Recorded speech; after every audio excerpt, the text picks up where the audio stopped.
de la Nación, Verónica Alcocer. Bueno, un fuerte aplauso también a quien será nuestra próxima primera dama.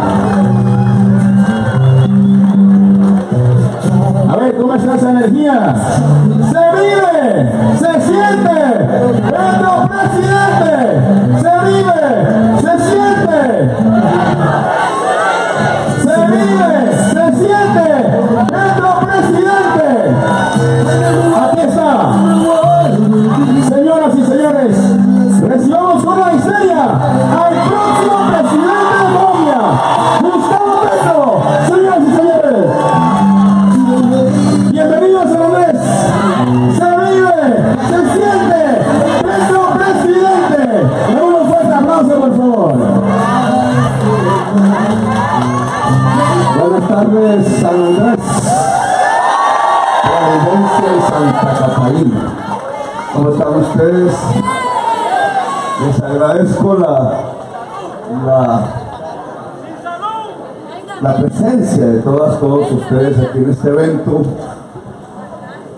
Realmente es la primera vez que hago un acto político en la isla y lo preparamos en el sentido de hablarle no solamente a la población insular, no solamente a la población raizal, sino además al país desde aquí. Dado las circunstancias, dado que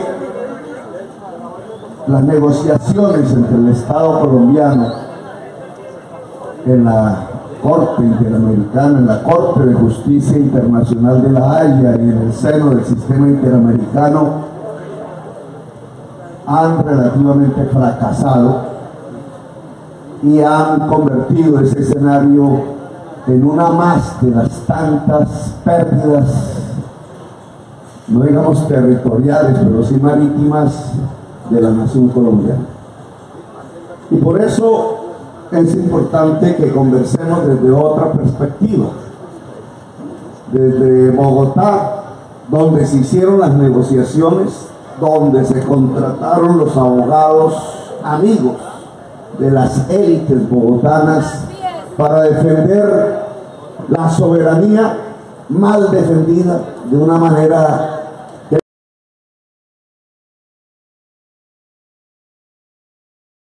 de lo que hoy queremos cambiar precisamente.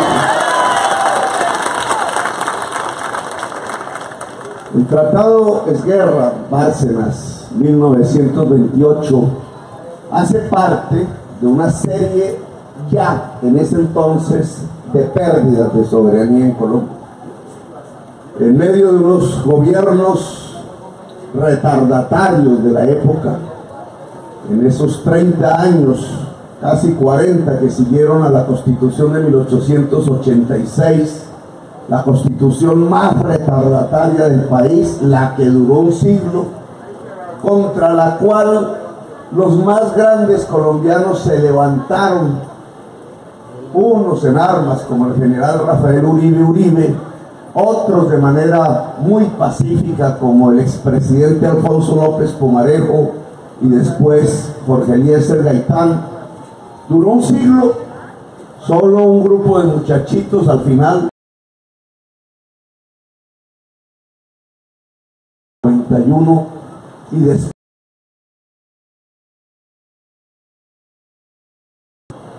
fuimos nosotros los que derogamos la Constitución de 1886. Y la derogamos por retardataria, por feudal, por anacrónica, por atrasada, porque le quitaba los derechos y las libertades a la ciudadanía, porque concedía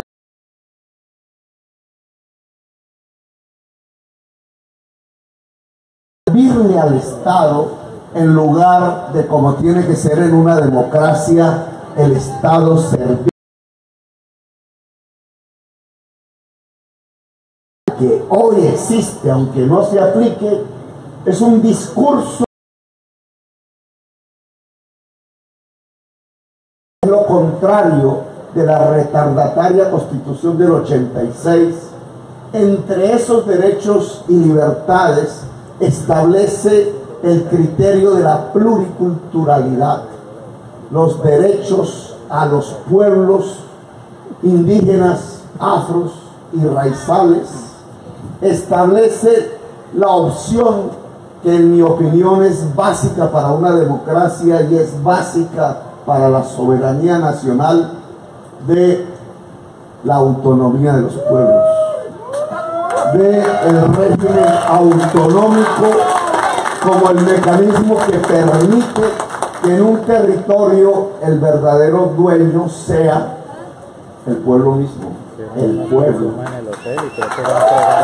Ustedes han visto el conflicto desatado en algunos lugares continentales alrededor de la explotación del petróleo, por ejemplo. Conflicto en zonas como el Piedemonte llanero, como el sur del Cesar, en donde intentan establecer el fracking, es decir, el uso intensivo del agua para sacar los cunchos del petróleo. Y ustedes han visto los conflictos desatados alrededor de explotaciones mineras en áreas muy sensibles en donde se genera el agua potable, por ejemplo, en Cajamarca, Tolima, o en Santurbán, Bucaramanga. Allí se han expresado dos tesis que están dividiendo en cierta forma las campañas presidenciales y por tanto el voto ciudadano. ¿Quién será el que va a escoger?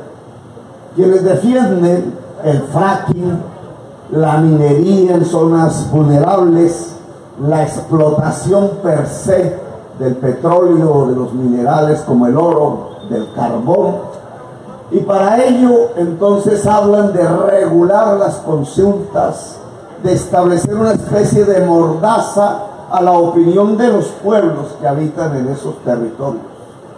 En cierta forma, lo que ustedes pueden observar es una mentalidad en donde la codicia puede más que el interés general, por una parte, y donde de manera muy alejada a las concepciones de la democracia, este tipo de candidatos y de fuerzas políticas suponen que la decisión de la ciudadanía, que la voz popular, que el querer, que el sueño que tiene una población determinada alrededor del uso de su territorio no vale, no es democracia, que lo que es democracia para ellos es la imposición de leyes que tienen que ver más con el amase de capitales que con la decisión soberana de los pueblos. Y esto lo traigo a cuento porque precisamente ahí, bajo esa mentalidad de una élite bogotana, aunque no compuesta exclusivamente de bogotanos, de personas que la prensa tradicional de Colombia trata de construir como grandes estadistas sin serlo. Ya ustedes han visto cómo, o han oído cómo, muchos de estos candidatos que aparecen con grandes títulos de doctorado en las mejores universidades del mundo, terminan a partir de una simple investigación mostrando que era una profunda falsedad y que los doctorados se convertían apenas en cursillos de 3 días por internet hechos desde la comodidad de su cama allá en el centro del país. Lo que muestra es la enorme incapacidad de la clase política tradicional de Colombia hoy, el enorme proceso de degradación que los convierte en incapaces para gobernar a Colombia. Y una de esas grandes incapacidades la vemos reflejada en la manera como negociaron allá ante los magistrados y jueces de la Corte Internacional de Justicia en La Haya los intereses de la nación. Antaño, allá donde firmaron el Tratado Esguerra-Bárcenas, la historia nos muestra cómo abandonaron Panamá, cómo se dejaron quitar Panamá, cómo abandonaron la costa mosquitia hoy de Nicaragua, cómo perdieron la costa mosquitia, las islas que estaban al frente, que llaman manglares, cómo negociaron incluso con Venezuela y perdieron los islotes que estaban entre el Urabá y la península de La Guajira, cómo incluso si no es por el pueblo de San Andrés de ese entonces, también hubiéramos perdido nuestra soberanía en esas islas, que el tratado, menos mal, resguardó. Unos años después perdimos también parte del territorio amazónico que nuestra oligarquía consideraba un poco de maleza, un poco de territorio sin sentido, en manos del Brasil, en manos del Perú. Fuimos perdiendo nuestra soberanía nacional en esas 3 décadas de gobiernos atrasados, retardatarios, hijos de la Constitución del 86. Pero aún así, y con referencia a ese tipo de tratados, hoy vuelve y juega en los gobiernos de Uribe, de Andrés Pastrana y de Santos. Volvemos a encontrarnos con la misma situación. Allá en Bogotá, la prensa, la discusión pública, el Congreso de la República, las fuerzas políticas, la discusión alrededor del fracaso del gobierno colombiano, tanto el de Uribe como el de Santos, en defender la soberanía nacional en esta parte del continente, en el Mar Caribe, se centra alrededor de la discusión sobre el meridiano 82. El meridiano 82 no existía como límite en el tratado Esguerra-Bárcenas. Y alrededor de ese mito se construyó toda la estrategia de defensa de la nación colombiana sobre nuestro mar, en el Caribe colombiano. Pero abandonaron completamente las 2 tesis fundamentales que sí hubieran podido tener el éxito y la opción de mantener nuestra soberanía en el Mar Caribe. 1, el medio ambiente, y 2, la población. Y veámoslo más a fondo. El medio ambiente, ¿por qué? Porque lo que estaba en juego no era simplemente la visión tradicional del territorio, en este caso el mar, no es propiamente la palabra que debe expresarse, no era simplemente la concepción tradicional de la soberanía a partir del historial de tratados en el pasado, que ningún tratado de todas maneras le negaba la soberanía a Colombia sobre la porción del mar perdido, los 50.000 kilómetros cuadrados. Lo que sí era válido para la discusión jurídica del hoy es que esa porción, más la que rodea San Andrés, más San Andrés misma, hace parte de lo que hoy llama la UNESCO la biosfera, una reserva que es fundamental para la vida del planeta Tierra, por eso se llama así, biosfera. Un tema medioambiental que, si profundizamos, pues tiene que ver con el cambio climático, tiene que ver con toda la política mundial de la humanidad, hoy defendida desde el Papa Francisco hasta los físicos más encumbrados. Uno de ellos acaba de morir, Stephen Hawking, que alertan a la humanidad del peligro del cambio climático. San Andrés es uno de los territorios más afectados de Colombia y de América por este tema, pero en ese contexto, protegiendo zonas que son absolutamente vitales para lograr la supervivencia de la vida en el planeta. Una de ellas se localiza precisamente en lo que consideramos es la nación colombiana en el Caribe, el Sea Flowers. La traducción sería flores del océano, ¿cierto? Alguno me puede hacer una corrección. Flores del mar, flora del mar sería la traducción exacta. El tercer reservorio de corales del mundo, y los corales son la fuente de la vida marina, Y la vida marina es fuente de la vida del planeta. No solamente para nuestra sostenibilidad como especie humana, sino desde el punto de vista vital. Cuando hablamos de corales es como si estuviéramos hablando de humedales en el área continental. Son las fuentes de la vida misma. Es allí donde el mar reproduce, el océano reproduce su existencia vital. Es allí donde se originan, donde nacen, se desarrollan, se potencian las especies marinas de todas las clases. En todo el encadenamiento vital que hay en el océano, que es un encadenamiento vital que además sobrepasa al océano, nos llega hasta nosotros mismos.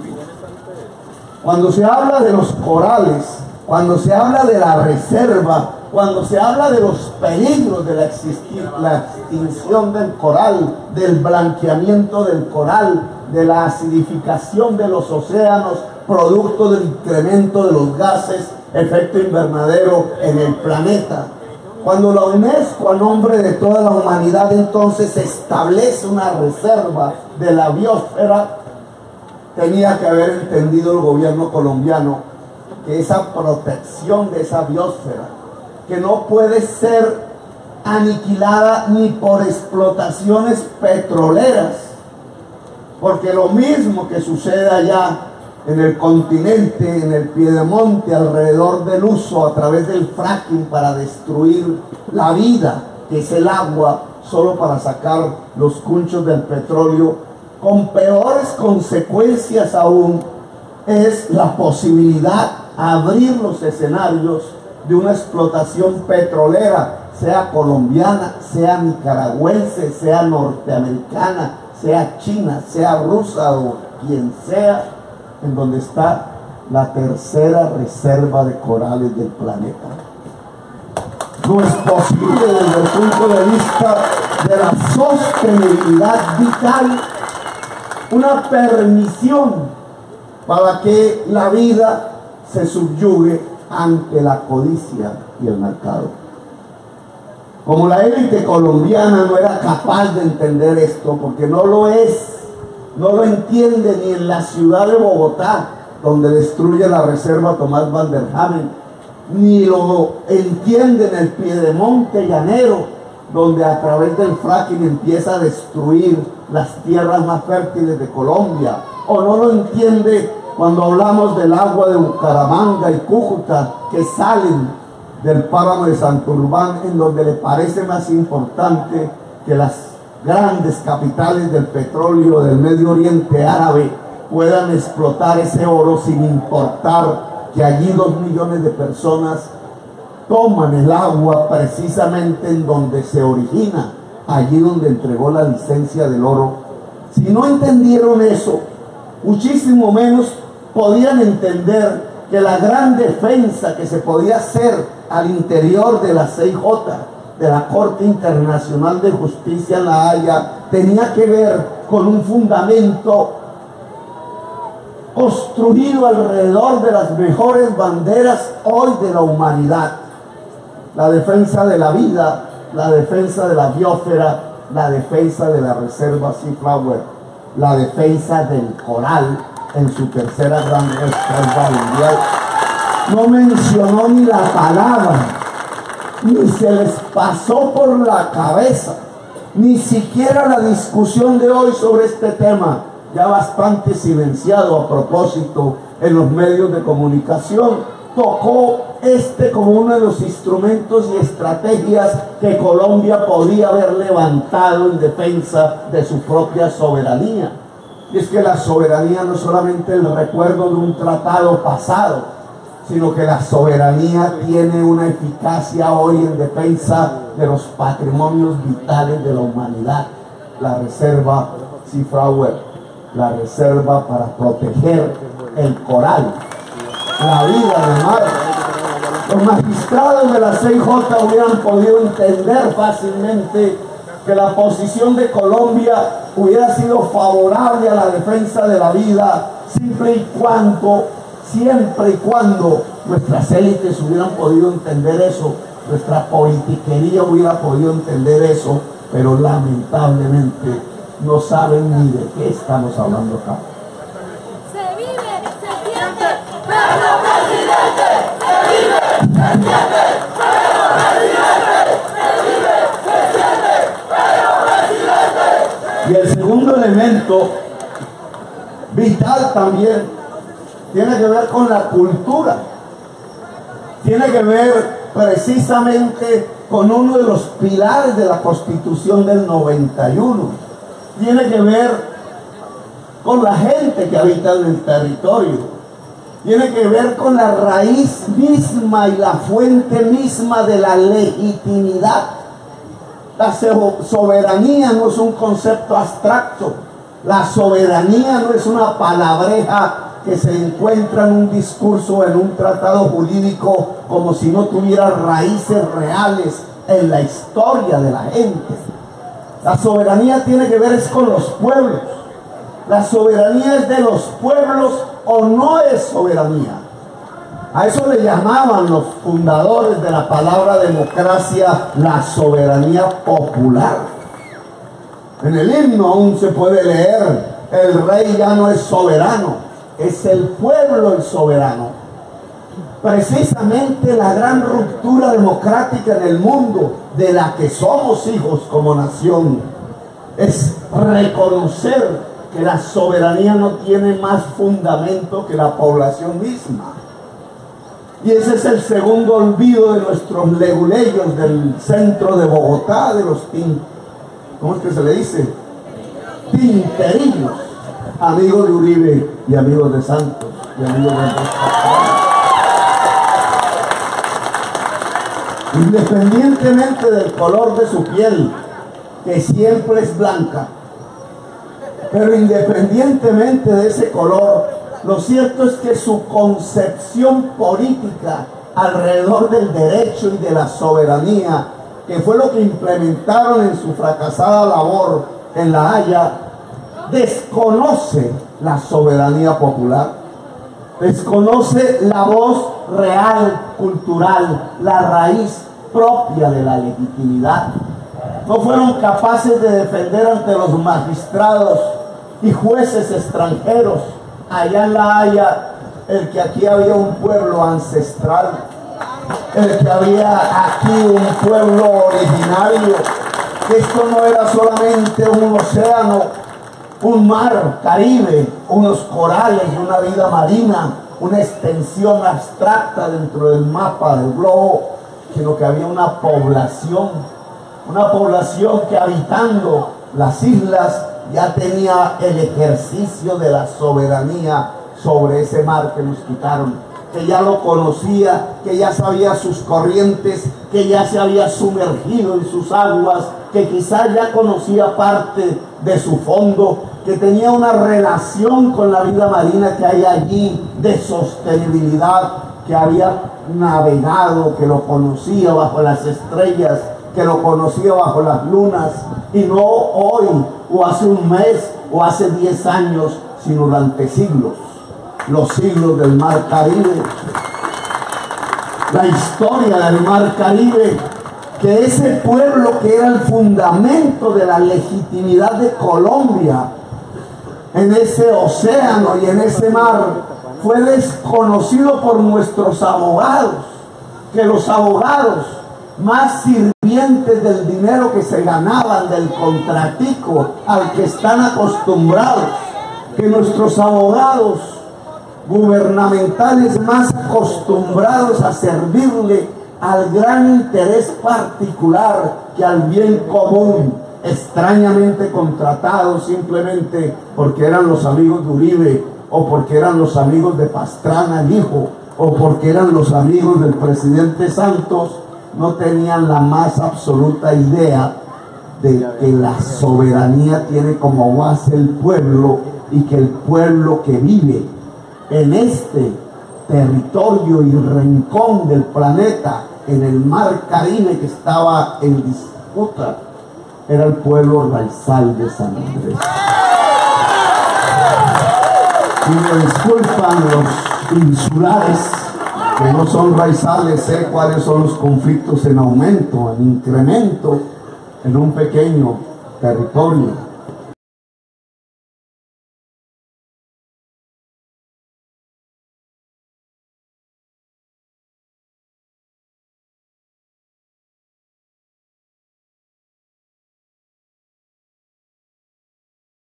De San Andrés. Segundo gran error de la estrategia colombiana liderada por Santos y Uribe, porque son dos episodios, los de Uribe y los de Santos. Es el mismo negocio y el mismo conflicto en la Corte Internacional de Justicia. El segundo error es que no sabían del pueblo raizal. Es que no reconocieron al pueblo raizal, es que no establecieron la historia de siglos en donde el pueblo raizal había ya surcado ese mar en disputa, y que ese pueblo raizal no quería que ese mar en disputa fuera de Nicaragua, sino que quería que fuera de Colombia. Y ahí la falla fundamental, en mi opinión, cuando se ven los alegatos de la fracasada estrategia, no aparece el pueblo, no aparece la población, no aparecen los hechos de la historia, no aparecen los hechos de la cultura. ¿Y saben por qué? Porque imbuidos en la mentalidad oligárquica de Colombia, de sus gobiernos de siempre, de 2 siglos, de mantener a la población precisamente signada por la ignorancia académica, signada por la pobreza y el abandono, signada por una de las mayores desigualdades sociales de todo el planeta Tierra, durante 2 siglos nunca les ha aparecido como el motor de la acción, como el eje y la esencia de la política, como el asunto fundamental de los gobiernos, el pueblo. Ellos han gobernado siempre para ellos mismos. Y no es que sea solo sobre San Andrés. Vayan y miren Tumaco, la región del mundo que más exporta cocaína. ¿Por qué? Vayan y miren ese sur de Colombia, al otro lado exactamente del mapa. Si lo que allí florece en términos de ejércitos privados, controlados ya por los carteles de la mafia mexicanos, si lo que allí florece ya en términos de ejércitos extranjeros con banderas diferentes a la colombiana bajo la excusa de la lucha contra las drogas, no surge ya como una verdadera pérdida, esta vez no marítima, sino territorial, real del territorio, y no surge precisamente porque ahí están las regiones más olvidadas de Colombia, los pueblos afros que, traídos a la fuerza en una de las barbaries más grandes de la humanidad por millones del África para ser esclavizados, terminaron reproduciendo esa esclavitud a pesar de que la ley al final las eliminó, en una de las mayores discriminaciones raciales que existe hoy en Colombia.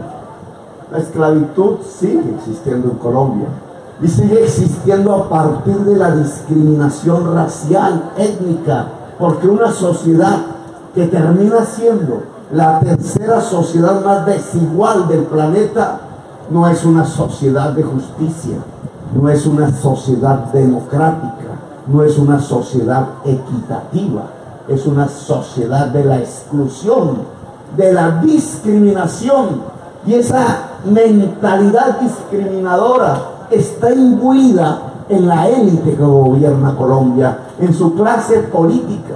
Es por eso que en la defensa allá en La Haya, en la Holanda, no fue posible que los abogados, pagados por centenares de millones de pesos, se les hubiera ocurrido siquiera en una noche de insomnio, quizá fumando ya marihuana en Ámsterdam, en el barrio rojo, de pronto, quizás en alguna bebeta, de pronto se hubiera ocurrido el pequeño espacio mental en donde la luz hubiera brillado y hubieran pensado que una estrategia ganadora para defender el interés general de Colombia podría pasar por reivindicar los derechos del pueblo raizal, no solamente sobre el territorio, sino sobre el mar, y que ese pueblo raizal hace parte en condiciones de igualdad, o debería estarlo, en la noción multicultural de la nación colombiana. No lo mencionaron siquiera, ni la reserva de la biosfera, ni lo delicado del cuidado del coral y su importancia vital en la cadena de la existencia, ni mencionaron tampoco la base misma de la soberanía, la esencia misma de la soberanía, las decisiones y el querer de un pueblo que es discriminado por la oligarquía colombiana. Y esas son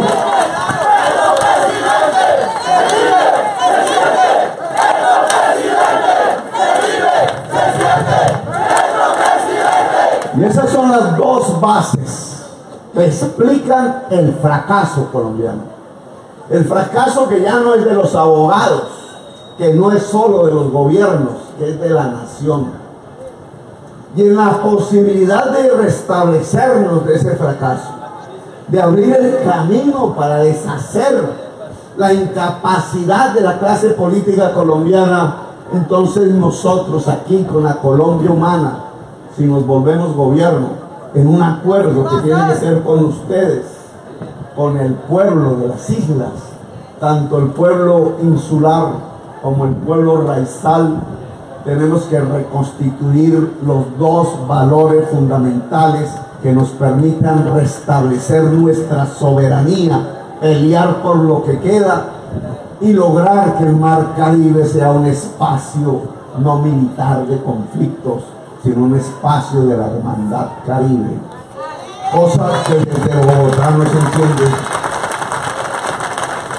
La hermandad caribe implica nuestra soberanía, pero implica algo fundamental: la autonomía del pueblo raizal,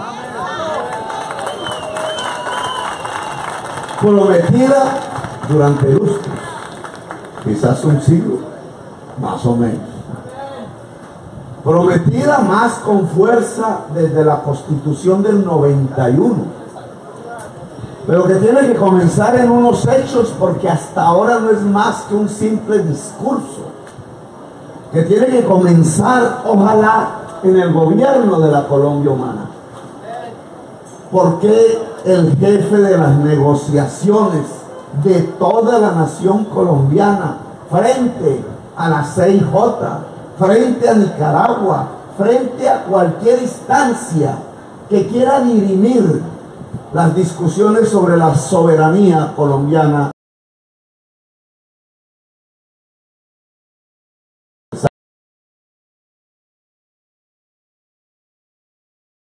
¿qué pasa si magistrados y jueces en las siguientes peleas judiciales que va a haber, y que las va a haber, ojalá con Petro presidente, y no con Sánchez presidente?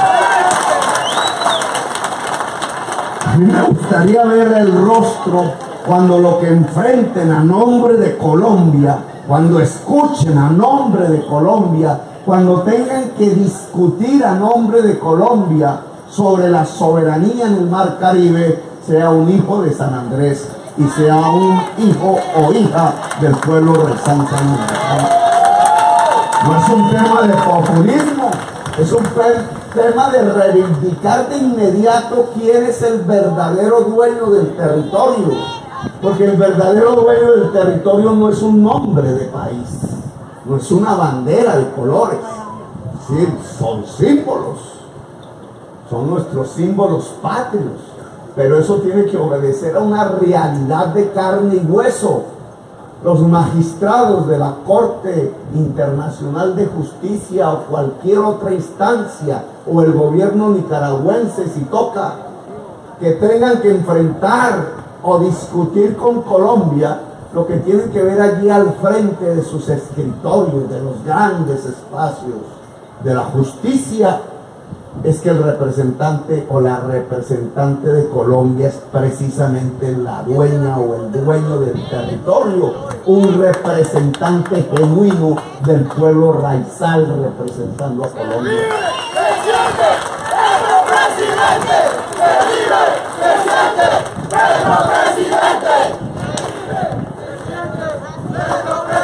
Pero eso implica unos hechos.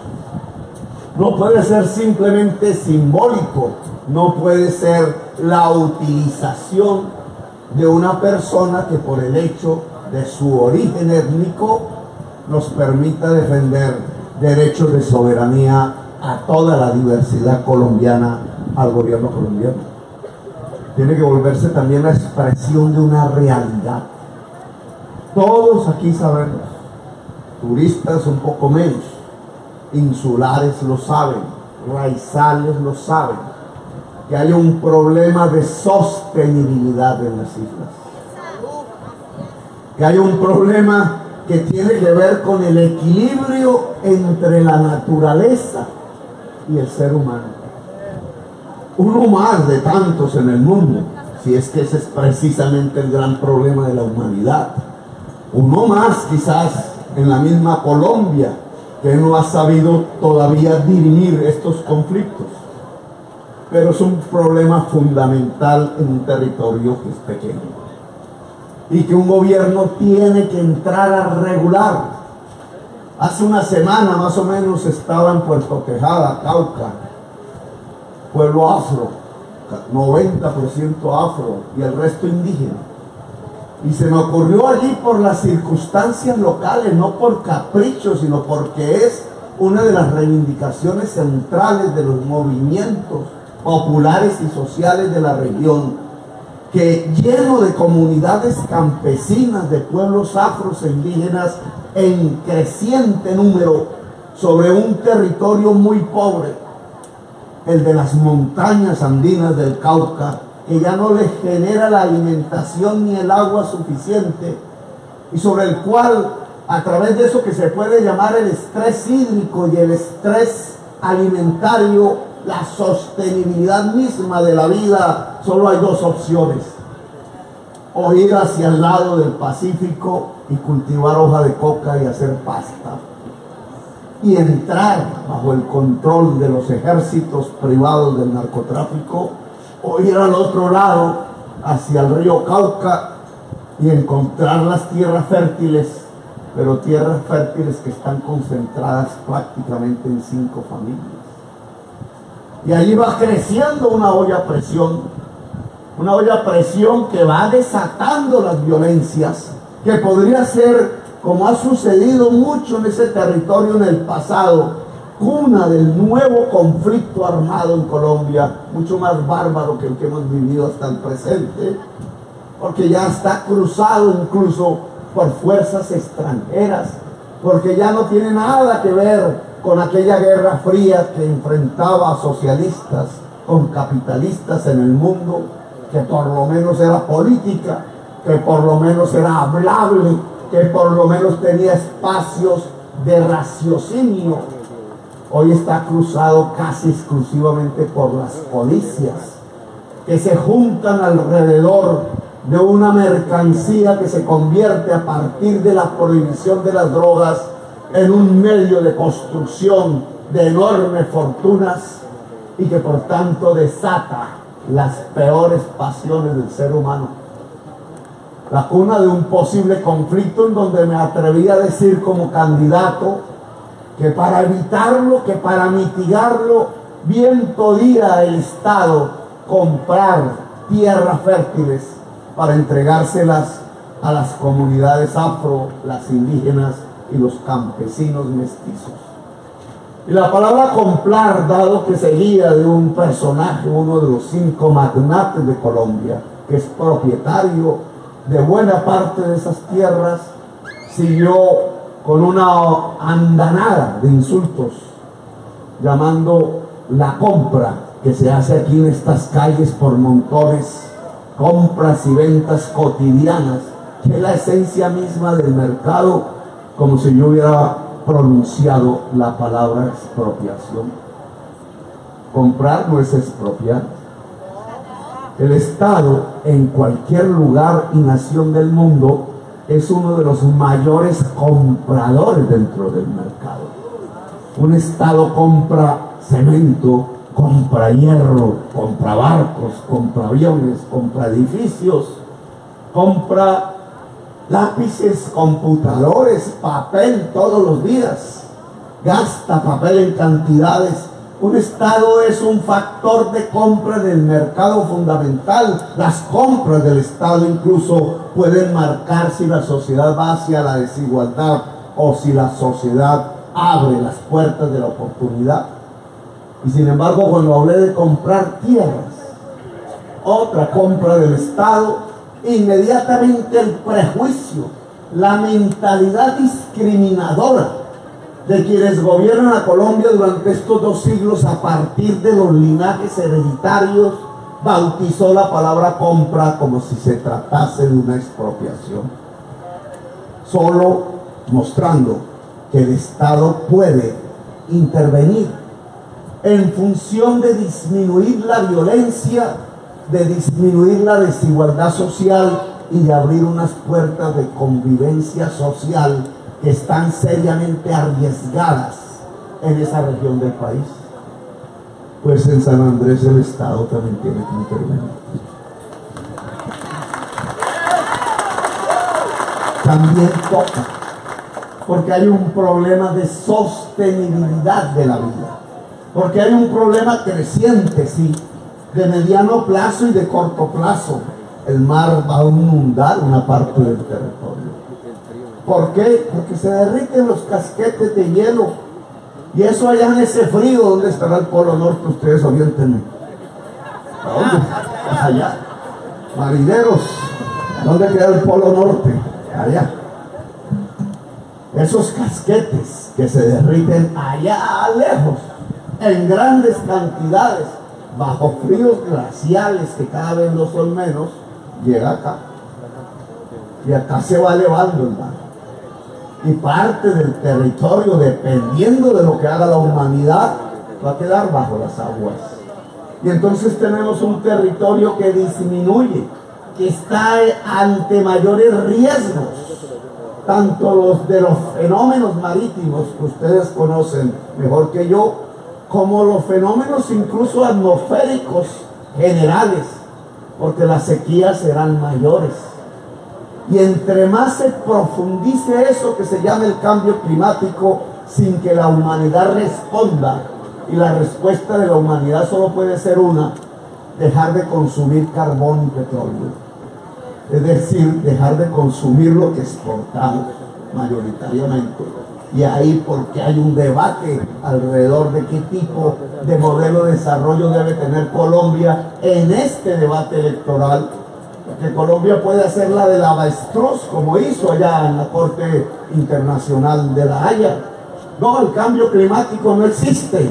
¿Cuántos políticos no lo dicen? O sin decirlo no lo asumen, como Uribe, como Duque, como Vargas Lleras. No, eso no existe, eso es para allá dentro de un siglo. Piensan ellos: entremos al fracking, saquemos el petróleo a la lata, que el mundo va a consumir el carbón y el petróleo colombiano. ¿No es cierto?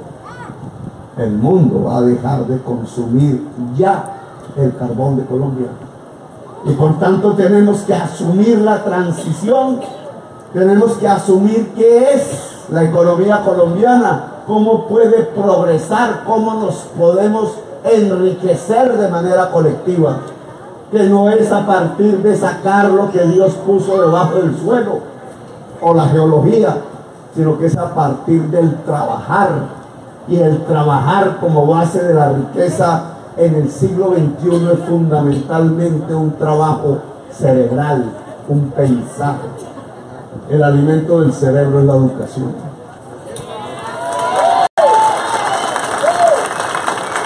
La discusión de hoy: ¿es el carbón o es la educación?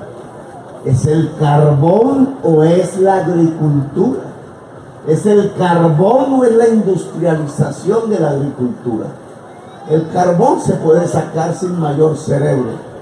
No necesita casi ni puestos de trabajo. Es un tren automático que va sacando todos los días y las noches interminables, trenes interminables allá en el Mar Caribe, el carbón colombiano de la Guajira y del Cesar.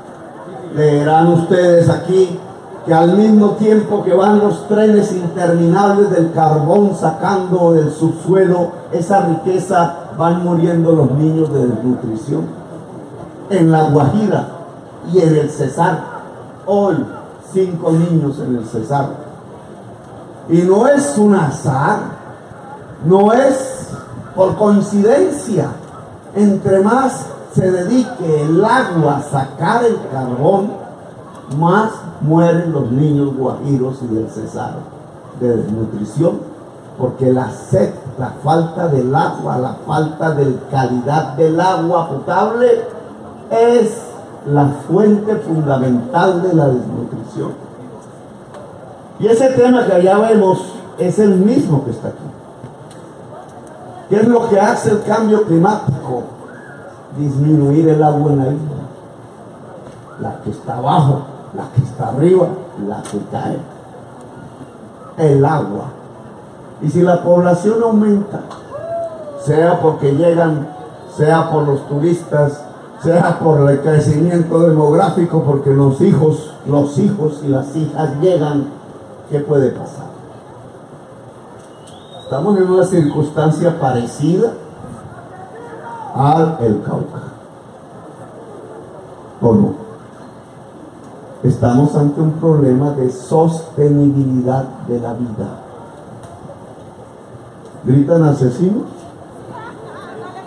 Pues esto es lo que se llama un asesinato de la humanidad.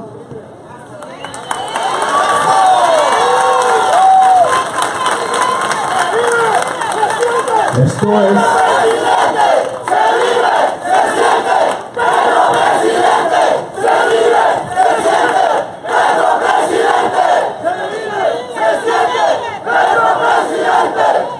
Esto es precisamente lo que el Papa Francisco llama el principal problema de la humanidad.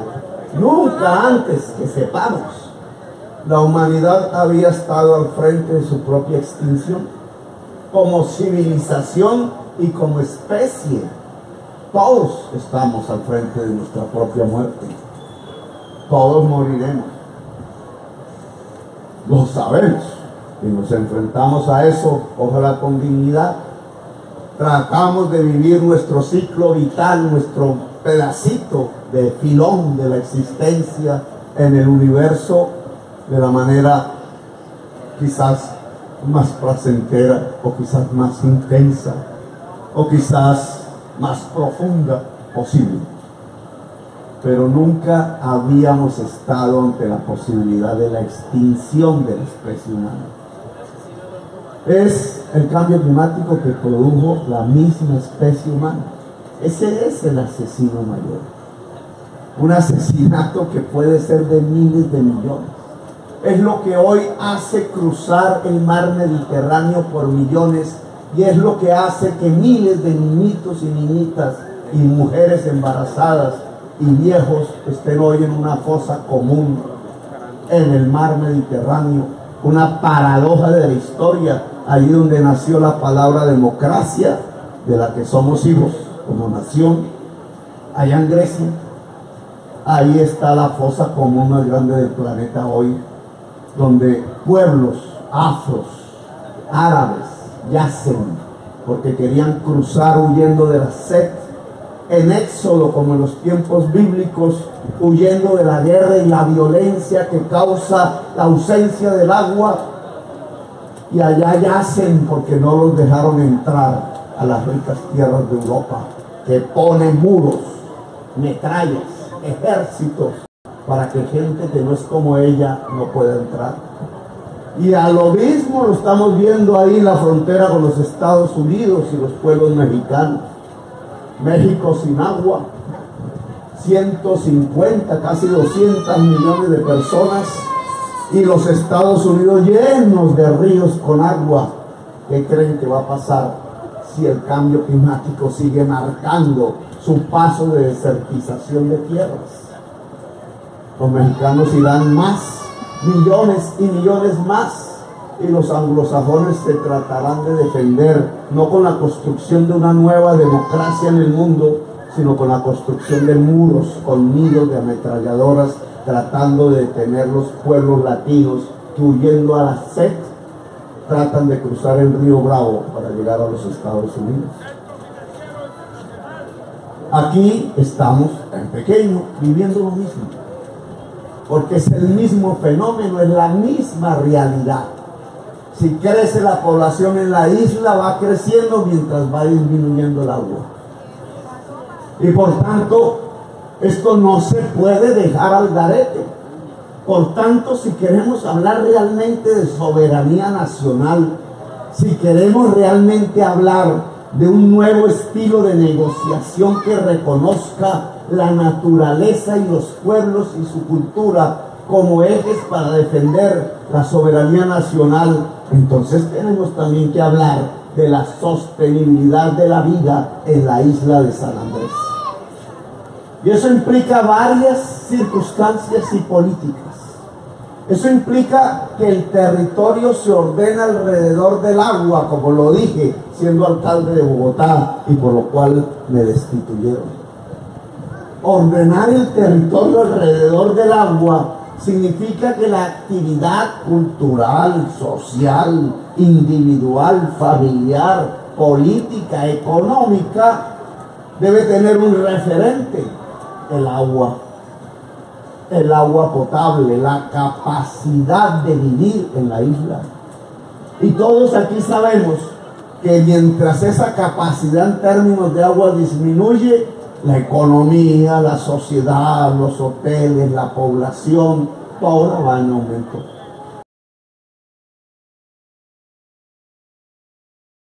Y hay que actuar. ¿Y actuar qué significa? Actuar significa que el agua es lo primero. Nosotros aquí no queremos empresas privadas de agua. Nosotros aquí queremos, antes que nada, empresas públicas del agua. Aquí tenemos que establecer algo que me fue muy caro sostener, no desde el punto de vista económico, sino político: el derecho al agua. Y el derecho al agua tiene un concepto fundamental: el consumo mínimo vital de agua potable. Si ustedes ligan la gratuidad del consumo mínimo vital de agua potable con el derecho al agua, les da varias circunstancias de un programa de gobierno. Una es que hay que tener el agua potable. En Bogotá ese no era el problema, la teníamos, aquí sí es. Y eso implica una serie de inversiones que ustedes ya conocen de antemano. Lo primero es tener el agua potable. Lo segundo es la priorización del uso del agua potable. Y esa priorización marca un primer elemento. La primera prioridad en el uso del agua potable es la población que habita la isla.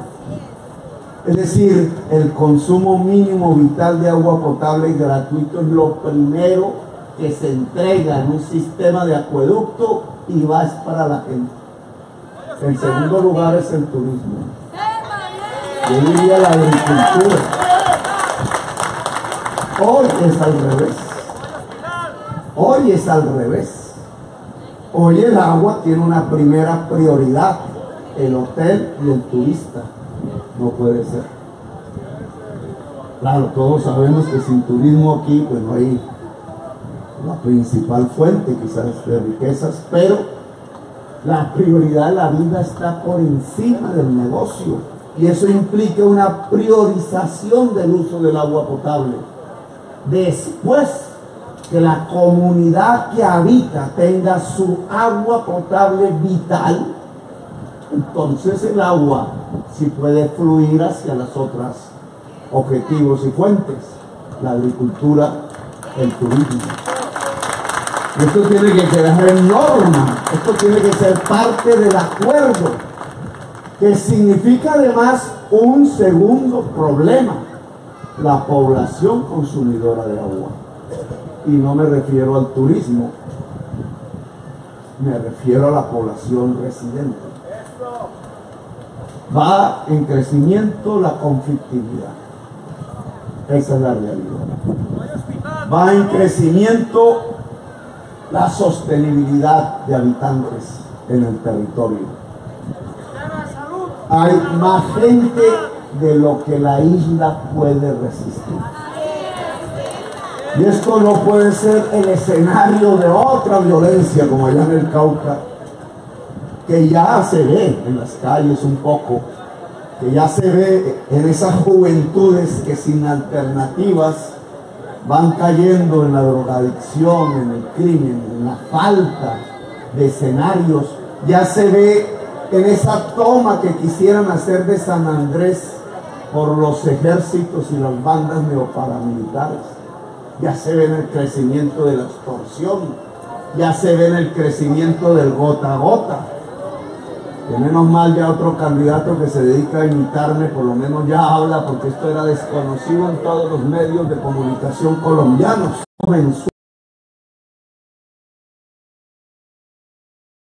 Revólver al cinto, y que simplemente lo que nos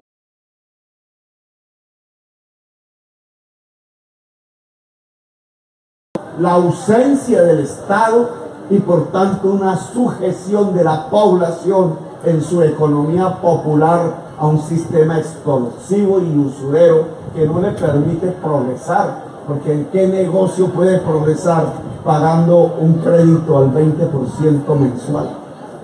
Mientras Sarmiento, Angulo y su puente caído recibía créditos al 2% allá en la vía Bogotá-Villavicencio, aquí un señor que quiera poner un negocio, si el banco no le presta, tiene que pagar ese el 20%. Esa es la sujeción de la población a las mafias, que no solamente se ve en el campesinado que produce hoja de coca o en la juventud consumidora, o no tan juventud, pero también en la gran mayoría de la economía popular, que termina dependiendo de las mismas bandas a partir del crédito. Estas cosas ya se ven en San Andrés en crecimiento. San Andrés ya fue pasto de las rutas del narcotráfico y lo es. Los cálculos son disímiles, pero hablan de 1.800 desaparecidos que nunca más volvieron a aparecer. Muchachos, la mayoría que trataban de cruzar el mar con el cargamento, pilotos, marinos que nosotros necesitamos para conocer nuestro mar en una nueva política de mares, pero que sometidos a la realidad y al abandono del Estado, terminaron fue en las fauces de la mafia a la que servían para llevarles la cocaína a los Estados Unidos, pero que murieron bajo los mismos dueños de la cocaína, que mataban a los pilotos, a los jóvenes sanandresanos, simplemente para que no revelaran las rutas o los nombres de las personas que compraban o vendían el cargamento. 1.800. Un genocidio de jóvenes. Un genocidio de jóvenes, un aumento de la violencia, un aumento del homicidio, un aumento de la extorsión, que tiene una clave común, que es la insostenibilidad en el territorio. Es que ya no caben las actividades en un territorio tan pequeño, ya no alcanza el agua, ya no basta. Por tanto, aquí hay que establecer políticas. No podemos crecer ilimitadamente las grandes cadenas hoteleras en San Andrés. No es posible. Hay que variar el modelo hotelero. No estoy hablando para que RCN no vaya a confundirme ahora, mañana. No estoy hablando de expropiar hoteles. Estoy hablando de que la actividad turística tiene que ponerse más al son del siglo XXI. Y al son del siglo XXI es que van desapareciendo en cierta forma el viejo hotel de cadena, y va apareciendo un servicio turístico que está más ligado a la cultura y al medio ambiente. Poco a poco, los que demandan turismo en el mundo ya no son esa tercera edad que buscaba el resort, sino un buscador o una buscadora de sensaciones, y eso tiene también sus peligros. Sensaciones que están muy ligadas a la cultura y al medio ambiente. Es el paisaje y la cultura, el binomio que puede atraer hoy a las gentes en búsqueda de paisajes y de culturas, de sensaciones. Pero eso marca un nuevo turismo que puede ser sostenible sin esconder sus peligros. Es decir, cada casa en San Andrés capacitara, si es de raizales, en mostrar cultura, que es lengua, que es comida, que es historia, que es música, que es todo el ámbito de la experiencia humana, al lado del paisaje, que no lo ponemos nosotros, lo puso la geología o lo puso Dios.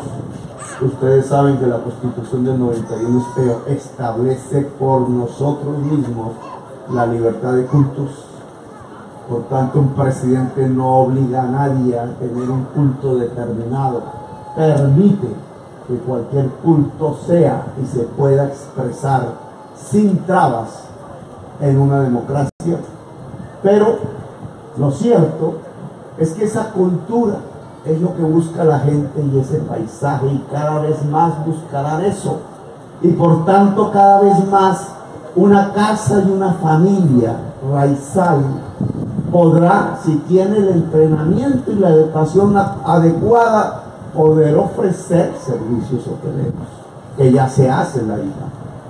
Si ese es el fondo mayor del turismo y va desapareciendo el turismo depredador, entonces el turismo como actividad se puede volver sostenible, y algo que es fundamental, sus excedentes económicos empezarían a ser propiamente de la población de la isla. Es decir, el turismo podría enriquecer la población, y no como pasa en Cartagena de manera exagerada, pero aquí también de manera menos exagerada, una concentración de los frutos del turismo y la riqueza que genera en manos que ni siquiera son del territorio, y que dejan a la gente del territorio solamente para servir las mesas, o para tender las camas, o para limpiar los baños, lo cual no es posible ni es sostenible. Claro, eso implica educación. Eso implica un cambio completo de la estrategia de educación nacional y local. Eso implica que la educación superior pública sea de calidad, sea universal, sea gratuita. No ponga barreras al joven o a la joven para poder ingresar al estadio máximo del saber, a saber lo que se le dé la gana. La educación en Colombia es una de las expropiaciones que se han hecho en el país. Nos han quitado la educación. El 90% de la población rural colombiana no terminó la primaria, y el 60% de la población colombiana no terminó el bachillerato. Es decir, durante 2 siglos, esta misma clase política que no fue capaz de defender la soberanía, que es incapaz, sí nos dejó una heredad. No solamente la tercera sociedad más desigual del mundo, no solamente la más violenta muchas veces del mundo, sino una de las más ignorantes, porque se llevaron los recursos públicos de la educación hacia la guerra, hacia salvar banqueros en el gobierno de Pastrana, o hacia tirarse la plata en bombas, bombarderos, tanques, fusiles en el gobierno de Uribe. A tal punto llegó la irracionalidad del uso del recurso público, que llevándose el dinero de la universidad y de la educación hacia la guerra, también se llevaron los jóvenes, y no de manera voluntaria. no en la forma de que quería ingresar a los campos de batalla, no, a la fuerza, a la escondida, al engaño. Miles de jovencitos colombianos fueron conducidos en noches como esta, carros, camiones, que los llevaban a campos de batalla pensando ellos que iban a ir a trabajar, y allá en las madrugadas los desnudaban y los fusilaban uno tras otro hasta alcanzar 3.000, 4.000, y después los vestían de guerrilleros y después llevaban a RCN y Caracol a sacar las imágenes, y después aparecía un gran aplauso popular con pañuelos, así como en las corridas de toros, gritando vítores al César, porque el César estaba demostrando que la seguridad consiste en matar. Unos mandos a cambio de 3.800.000 pesos derivados de la resolución 029 del Ministerio de Defensa del gobierno de Álvaro Uribe Vélez, y un gobierno que creyó que su popularidad se volvía eterna y el poder se volvía perpetuo si le podía mostrar a la población colombiana todos los días decenas y centenares de muertos jóvenes en los campos de batalla, haciéndolos pasar por guerrilleros, cuando eran en realidad los jovencitos que andaban por las calles, en los barrios populares de Bogotá, de las grandes ciudades y de los pueblos y veredas, porque no tenían acceso a la universidad. Le cerraban las puertas de la universidad y se llevaban los dineros de la universidad para la guerra, y al mismo tiempo se llevaban la juventud que tenía que entrar a la universidad para ser asesinada en la guerra. Eso se llama una irracionalidad mayúscula. Así no se puede construir una nación. La Colombia humana, si quiere una sociedad en paz, en realidad tiene que hacer el efecto inverso. Tiene que priorizar el gasto en la educación. Esa educación tiene que abrirle las puertas a la juventud. Esa juventud no entrará como carne de cañón a las bandas y a los ejércitos privados y a las hogueras donde no solamente se queman los libros, sino se queman los seres humanos, si somos capaces como gobierno democrático de abrir la puerta de la universidad. Un sistema de educación superior gratuito vale 14 billones de pesos al año, creciendo progresivamente en 4 años. Y el presupuesto nacional es 230 billones.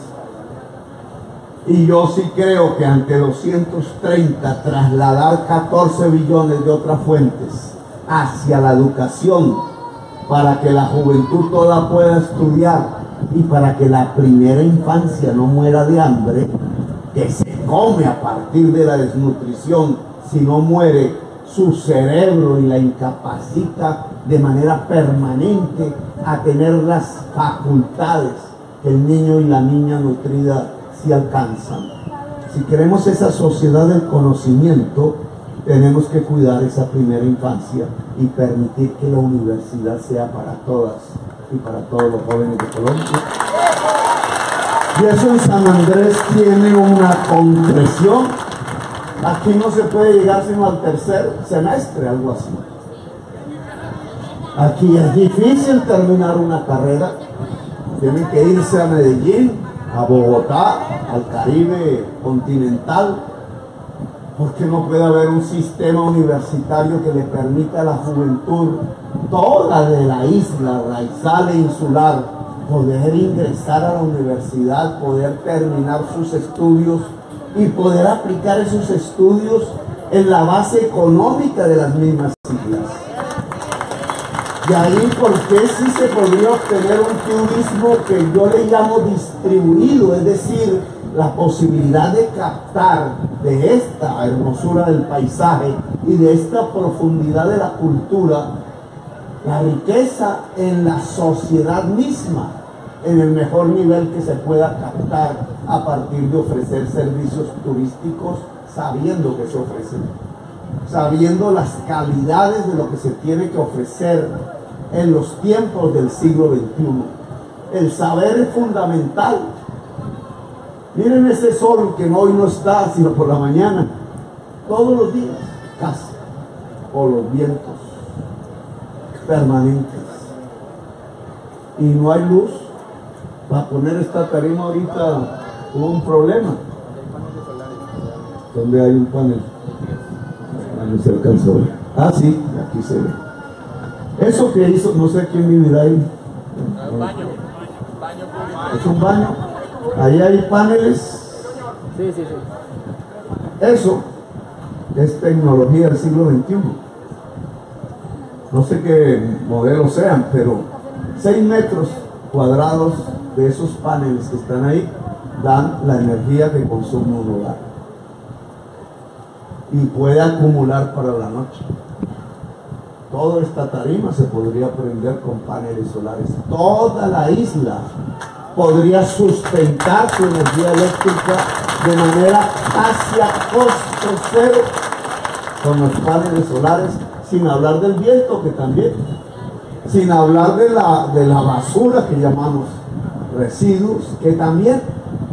Es decir, solo una mentalidad de sostenibilidad de la vida de manera casi que fácil, casi que barata, podría reemplazar problemas de sostenibilidad de la isla si no se pensara en los negocios.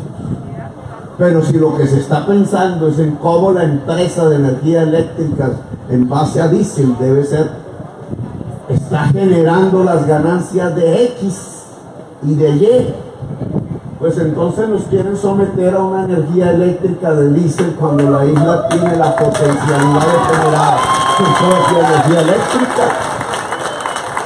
¿Cuántas utilidades de todos estos negocios, sin pensar en quiénes sean sus propietarios o de la casa misma, no aumentarían los ingresos simplemente por la reducción de los costos de energía? Y los costos de energía tecnológicamente es posible reducirlos casi a cero y a cero, incluso generar oferta simplemente con este tipo de tecnologías para el sol o los tipos de tecnologías para el viento. Ya está. ¿Qué se necesita? Un gobierno que lo quiera hacer y una sociedad que lo exija. Si en una casa tenemos combinado la educación superior en los jóvenes, la cultura, los saberes, el paisaje que está ahí y las energías limpias, están las bases de un turismo sostenible. Y si no queremos la actividad turística porque no la deseamos en ese hogar, tenemos las condiciones de una producción, tenemos las condiciones de transformar algo de la tierra o del mar en algún tipo de producto industrial, porque el costo de la energía puede ser cero, porque el saber lo permite y porque la actividad humana al final establece que la única base de la riqueza es el trabajo. Pero aquí me estoy evadiendo de un tema que me parece fundamental expresar.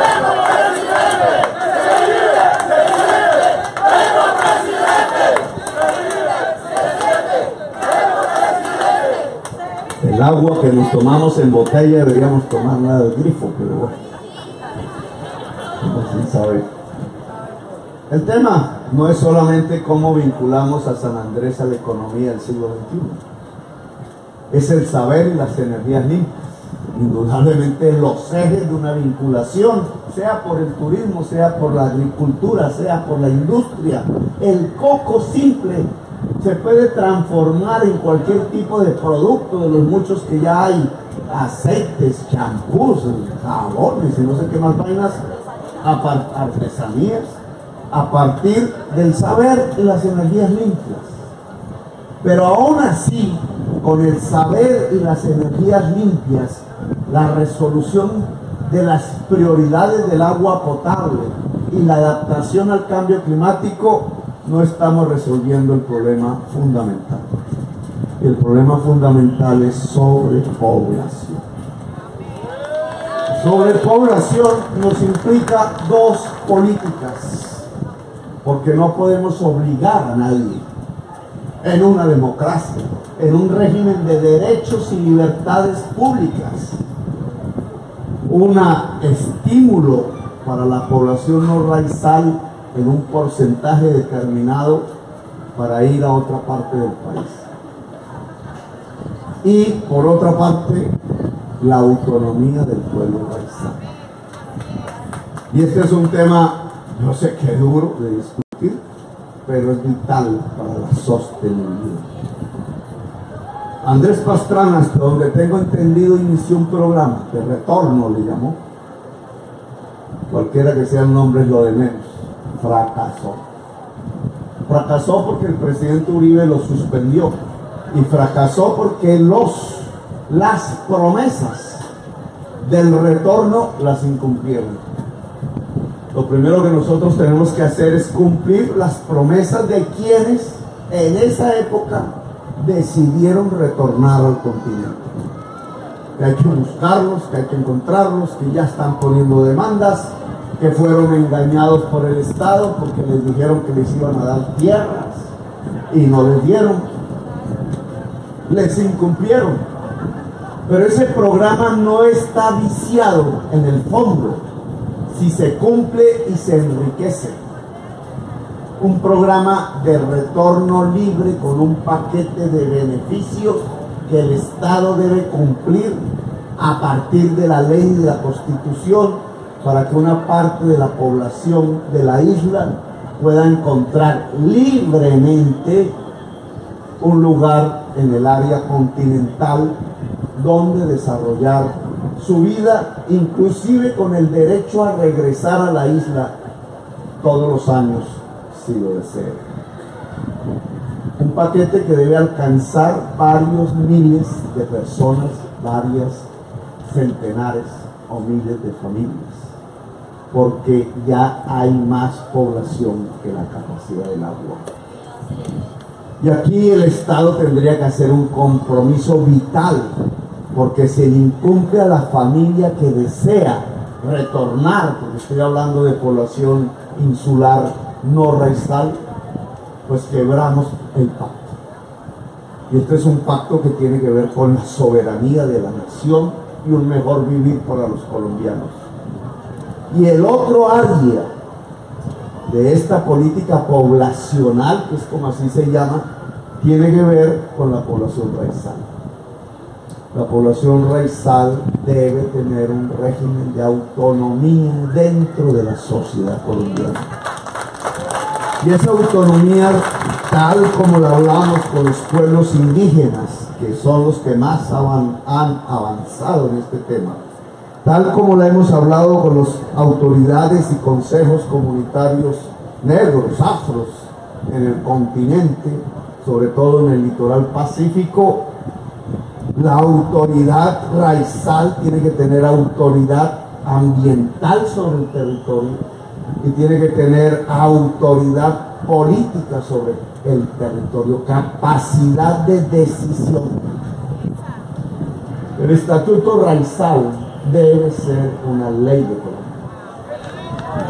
Y esa ley de Colombia, al otorgar la autonomía que implica el crecimiento de la cultura, que implica que la educación debe tener los énfasis y el diferencial étnico para propiciar la investigación de la historia, el fortalecimiento de las culturas, el fortalecimiento de la lengua, el fortalecimiento de la música, el fortalecimiento en general de la cultura, tiene también una finalidad que le sirve al interés general de Colombia. Es sobre la autonomía raizal que nosotros podemos pelear de la mejor manera posible la soberanía nacional sobre el territorio y sobre el mar de Colombia, incluidos los 50.000 kilómetros que la CIJ dice que ya no son de Colombia, sino son de Nicaragua.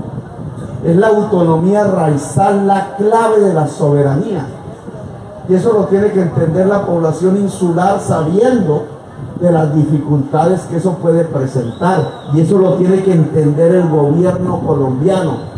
Por eso nuestra propuesta de que la comisión negociadora de la soberanía nacional ante los tribunales, sean los que sean, incluida la Corte Internacional de Justicia sobre esta parte del Mar Caribe, sea encabezada por un o una ciudadana raizal de San Andrés, tiene toda la certeza de poder triunfar en esos escenarios judiciales si debajo de ella o de él está una verdadera autonomía del pueblo raizal de San Andrés.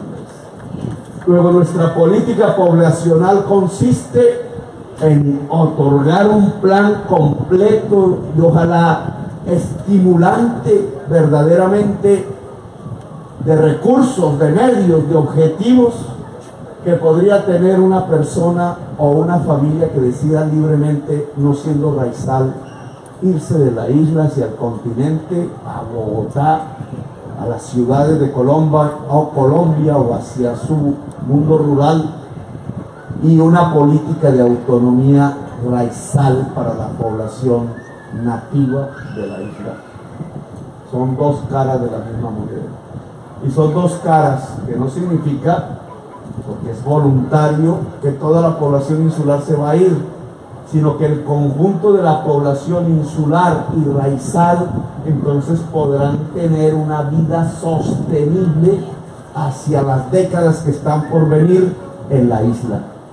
Una sostenibilidad basada en el mar, una sostenibilidad basada en las energías limpias, el sol y el viento, una sostenibilidad basada en un turismo de nuevo tipo que tenga su raíz en la cultura y que pueda distribuir sus beneficios en el conjunto de la población insular y raizal, una nueva sostenibilidad permanente basada en el ordenamiento del territorio alrededor del agua, en donde la prioridad sea el agua potable para la población antes que nada, una nueva sostenibilidad basada en el saber y el saber y el saber como base de la producción y la riqueza en el siglo XXI, y una sostenibilidad basada tanto en la cultura como en el medio ambiente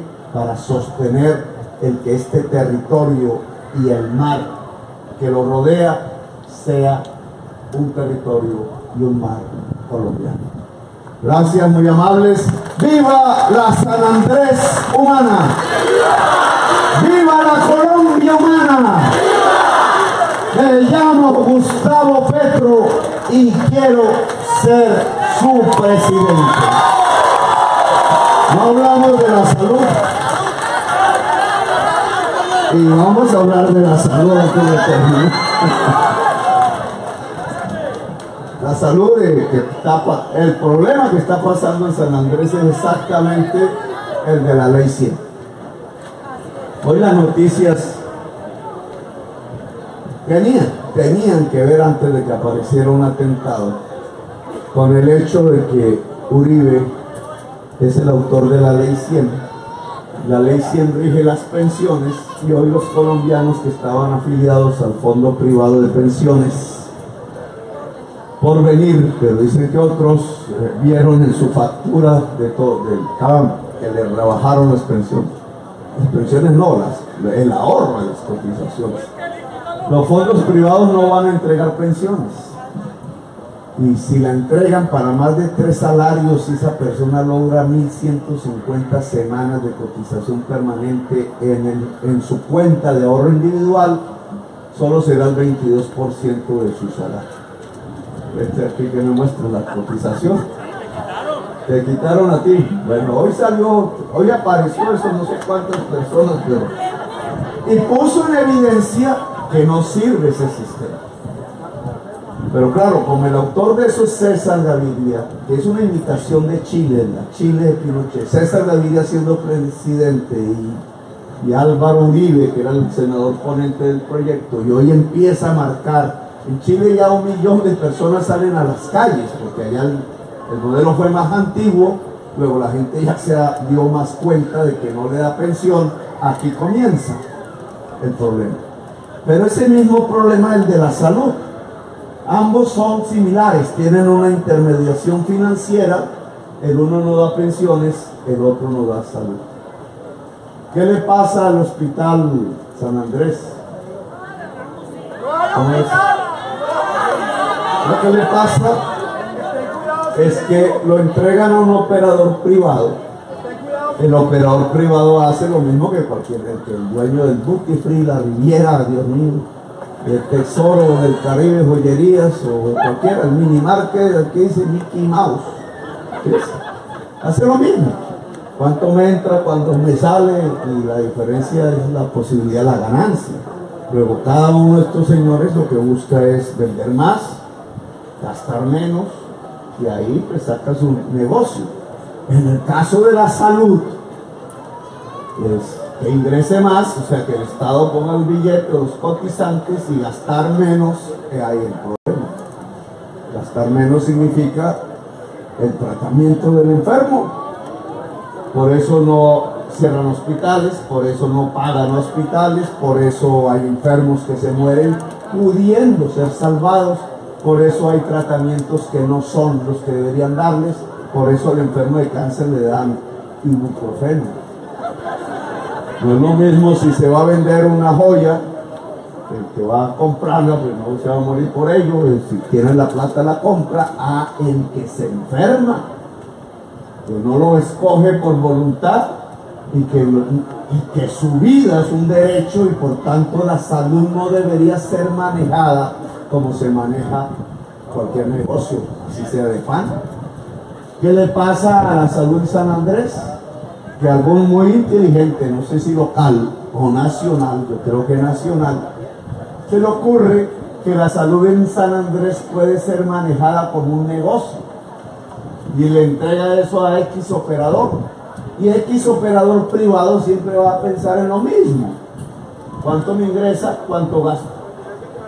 Si los gastos son superiores a los ingresos, me voy.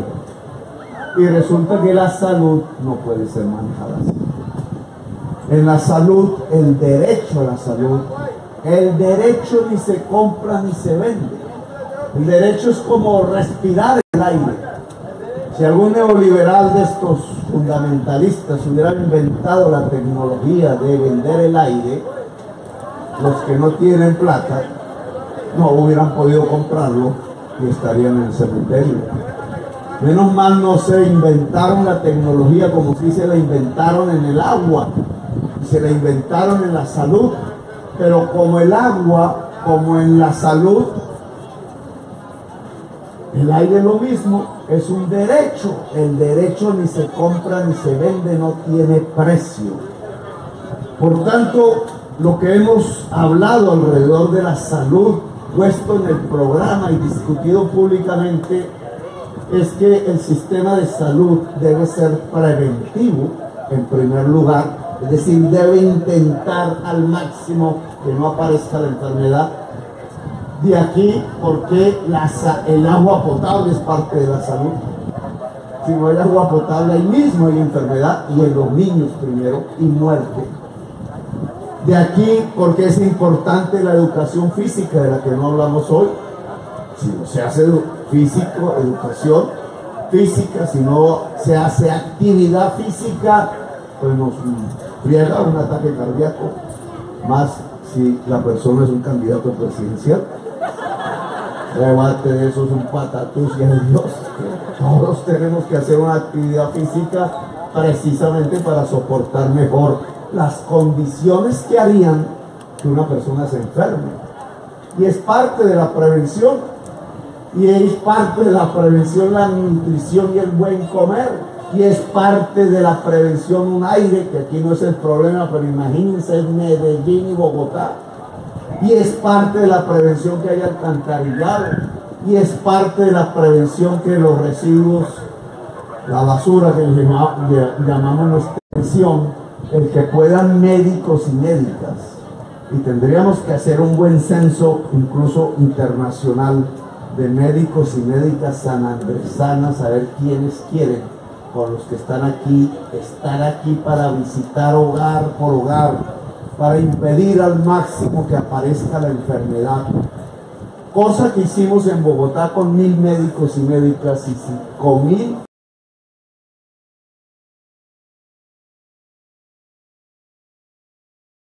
al punto que pudimos decir con orgullo en el año 2014, en la capital de Colombia, en esa gran ciudad, no muere un niño de hambre. Aquí hay que hacer lo mismo. Pero ese es el nivel preventivo. Y debe comenzar ese programa que llamamos nosotros Territorios Saludables por el litoral pacífico y por San Andrés. Pero cuando se trata de la enfermedad y aparece, entonces está el segundo nivel. Ya tendríamos recursos porque la enfermedad disminuye, pero lo que queremos es una contratación directa entre el Fondo Único de la Salud, que ya existe, y la IPS, sin EPS, jeroglífico. El Fondo Único de la Salud y la clínica, el consultorio, el hospital, prestador real del servicio, sin EPS. Y en caso de la red pública hospitalaria, caso hospital de San Andrés, una financiación directa desde el presupuesto. ¿Qué le pasa a esta IPS, se llama así, que contrata con EPS? Las EPS le pagan, no le pagan. Total, los costos de la salud en San Andrés deben ser más altos, porque me imagino que tendrán que enviar en casos de alta complejidad hacia Medellín, hacia Bogotá, y son costos. Pues si eso es un negocio, no hay operador privado que lo resista y dejan a la isla sin salud. Si estamos bajo el modelo de la Colombia humana, la isla contará con el sistema preventivo y con una financiación presupuestal de su hospital. Porque si no, ¿qué es la soberanía? Que la soberanía colombiana no es un dibujo en un mapa, no son unas fronteras en un mapa. La nación es un pueblo entre fronteras. Y es antes que nada un pueblo. Y un pueblo, como decía el filósofo, es digno si tiene el derecho a tener derechos. Decía Martin Luther King, una sociedad necesita de 3 alimentos. El alimento del estómago, el alimento de la mente, que es la educación, y el alimento del espíritu, que es la libertad y la dignidad. Si no tenemos libertad y dignidad, lo demás puede ser importante, pero no nos deja existir como seres humanos que somos. Y la dignidad es el derecho a tener derechos. Luego, si queremos aquí soberanía colombiana, entonces necesitamos un pueblo digno y libre. Y un pueblo digno y libre significa un pueblo que tiene el derecho a tener derechos, y uno de esos derechos es la salud. Luego, el inteligente que haya pensado, y creo que es el ministro Cárdenas, mal economista, Hacienda es él, que es el que está empeñado en hacer sumas y restas, diciendo que no le entrega dinero al hospital en San Andrés, porque para eso está el operador privado. Eso se llama un mal economista, porque un economista antes que nada debe ser político, se llama la economía política, y la economía política tiene que reconocer que no solo el mercado llena los derechos, sino que cuando se trata de soberanía es el Estado el que tiene que cumplir con los derechos, y por tanto es el Estado colombiano, si queremos soberanía nacional en San Andrés, el que tiene que garantizar el derecho a la salud tanto del pueblo raizal como del pueblo insular, porque en esto el derecho no tiene fronteras ni étnicas, ni raciales, ni de género. Ahora sí, ¡viva la San Andrés humana! ¡Viva la Colombia humana! Los invito este 7 de agosto, después de ganar el 27 de mayo en la primera vuelta presidencial a Bogotá.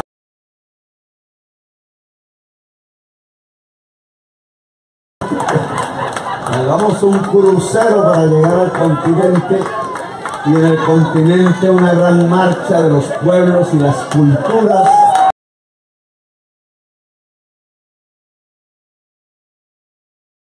Popular en la historia de Colombia, después de 200 años de la batalla de Boyacá que nos dio la República, el primer día de democracia en Colombia.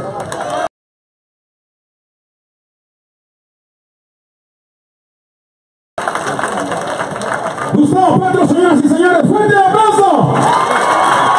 Se vive, se siente, Petro presidente, se vive, se siente, Petro presidente. Este 27 de mayo estaremos votando por Gustavo Petro a la presidencia de la República.